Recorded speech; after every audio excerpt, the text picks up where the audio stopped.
Nou ja, weet je, je had het natuurlijk al een hele tijd. Want uit Frankrijk hebben we toen die pop metgenomen. Ja. Ja.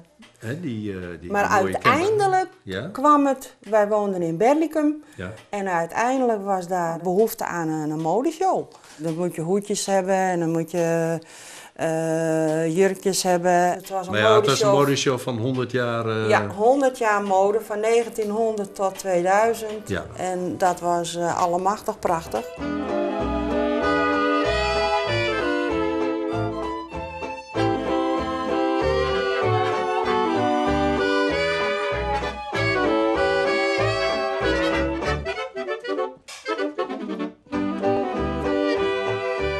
Nou, dan heb ik hier nog heel iets leuks en moois. Dit is een jas en die jas die is 1900.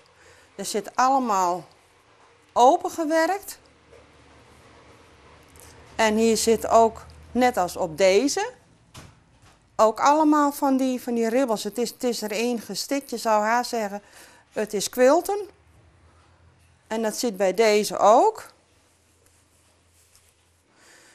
Dit is dus Saans stikwerk en dat doe je dus als volgt.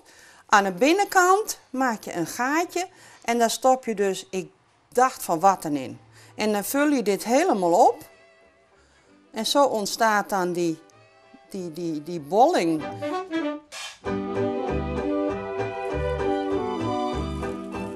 Dit is een pop uit 1880. En omdat deze hoed erop moet, heeft mijn echtgenoot dus een skeletsel gemaakt. En dan zetten we dan zo die hoed bovenop. Nou, en om het helemaal af te maken, hoort er dus nog een jasje overheen. Of het is eigenlijk een pelerine. Want er zitten geen mouwen in. Kijk maar. En dan heb ik hier eventueel nog een bontkraag. En die pelerine, hoe oud die precies is, dat weet ik niet. Maar ik denk toch wel 1850 ongeveer. Dat die zo oud is. Nou, dan is ze helemaal gekleed. Dacht ik zo.